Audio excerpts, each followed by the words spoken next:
Hello students, welcome my YouTube channel শিক্ষা সঙ্গম। তো আজ আমি তোমাদেরকে ইন্টারভিউতে করা এমন 5টি প্রশ্ন সম্পর্কে বলবো যা কিন্তু তোমাদেরকে ইন্টারভিউতে ধরবেই ধরবে। আমি তোমাদের West Bengal SSC group C এবং ডি এর জন্য মক ইন্টারভিউ এর ক্লাস নিয়ে চলে এসেছি এবং আজ আমি এই ক্লাসে ইন্টারভিউ এর একদম প্রাথমিক প্রশ্নগুলো নিয়ে আলোচনা করব। তো ক্লাসটা শুরু করা যাক। তো দেখো, তোমরা যখন ইন্টারভিউ রুমে ঢুকবে তো তোমাদেরকে প্রথমেই যে প্রশ্নটা করা হবে সেটা হলো আপনার নাম কি এবং আপনার নামের অর্থ কি। যখন তোমাকে তোমার নাম জিজ্ঞাসা করা হবে তখন তুমি বলবে তোমার নাম এই। ধরো তোমার নাম হচ্ছে সৌরভ, তাহলে তুমি কি বলবে? আমার নাম সৌরভ এবং আমার নামের অর্থ হলো সুগন্ধ বা সুবাস। তো এরকম যার যা নাম রয়েছে সে তার নাম বলবে এবং সেই নামের কিন্তু অর্থটা অবশ্যই কিন্তু মনে রাখবে। এরপরে তোমাকে জিজ্ঞাসা করবে আপনার পরিবারে কে কে আছেন, অর্থাৎ তোমার পরিবারে কে কে রয়েছে।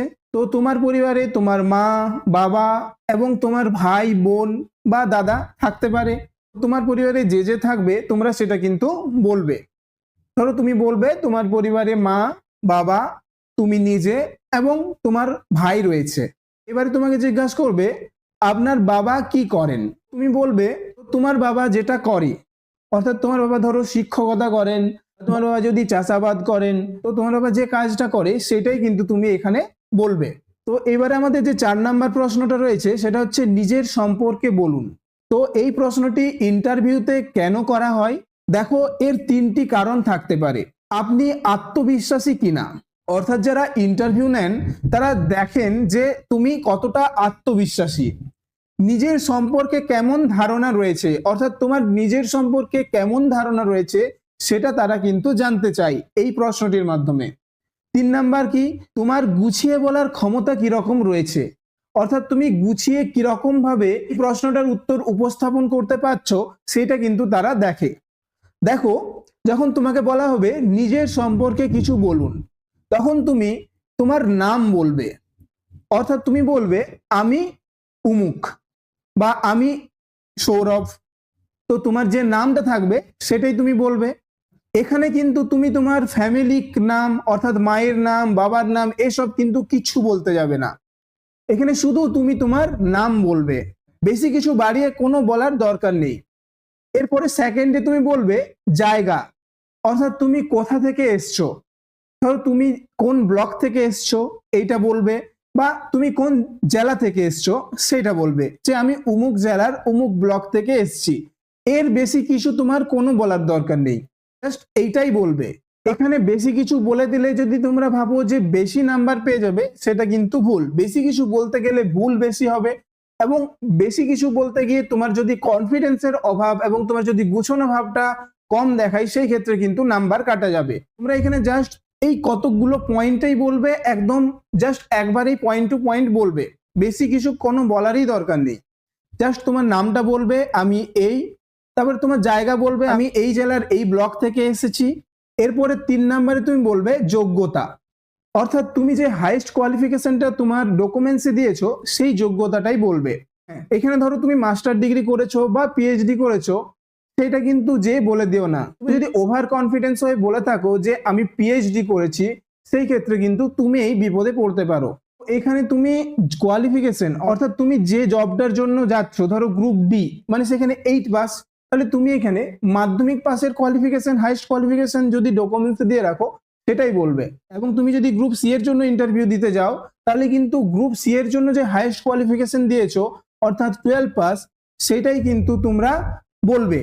এবার তোমার যদি তারও হাইয়েস্ট কোয়ালিফিকেশন থাকে সেটা কি বলার দরকার নেই, তুমি ডকুমেন্টসেও কিন্তু তুমি হাইয়েস্ট কোয়ালিফিকেশন 12 পাসেই দিবে গ্রুপ সির ক্ষেত্রে, এবং গ্রুপ ডির ক্ষেত্রে কিন্তু 10 পাস। কারণ তুমি যত হাইয়েস্ট কোয়ালিফিকেশন দেবে তোমার কোশ্চেনের লেভেল কিন্তু একটু সেই অনুপাতে বাড়বে। তুমি তোমার যোগ্যতা যে হাইয়েস্ট কোয়ালিফিকেশনটা রয়েছে সেটাই বলবে, বেশি কিছু বলার দরকার নেই। যে আমি 12 পাস বা আমি 10 পাস, এবং এরপরে বলবে তুমি কোন সালে মাধ্যমিক পাস করেছো বা তুমি কোন সালে উচ্চ মাধ্যমিক পাস করেছো। তো জাস্ট এইটুকুই কিন্তু নিজের সম্পর্কে যখন জিজ্ঞাসা করবে তুমি এইটুকুই বলবে, এর বেশি কিছু কোনো বলার দরকার নেই। কারণ সংক্ষেপে তুমি যদি গুছিয়ে বলো তাহলে তুমি তাদের সামনে গুছিয়ে তোমার সম্পর্কে কিন্তু বলতে পারবে, বেশি কিছু বলতে গেলে তখন তুমি গুছিয়ে ঠিক বলতে পারবে না, অনেক কিছু এক্সট্রা বলা হয়ে যাবে। বেশি কিছু তুমি বাড়িয়ে বলতে যেও না। এরপরে 5 নম্বরে দেখো, আপনার জেলার নাম কি। তো এখানে তুমি যে জেলা থেকে এসছো সেই জেলার নাম বলবে। ধরো তুমি বাঁকুড়া থেকে এসছো, তাহলে তুমি বলবে আমার জেলার নাম বাঁকুড়া। তো এর সাথেই তোমাকে আরেকটা কোশ্চেন করবে যে সেই জেলাটা কি জন্য বিখ্যাত, বা তোমার এই জেলাটা কি জন্য বিখ্যাত।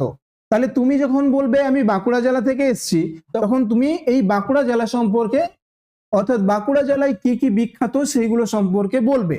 যেমন বাঁকুড়া জেলা টেরাকোটা বা পোড়ামাটি শিল্পের জন্য বিখ্যাত, বালুচরী শাড়ি এবং ডোকরা শিল্পের জন্য বিখ্যাত, এখানে শুশুনিয়া পাহাড় রয়েছে, এখানে মুকুটমণিপুরের মতো বাঁধ রয়েছে। তো এই পয়েন্টগুলো তুমি বলবে।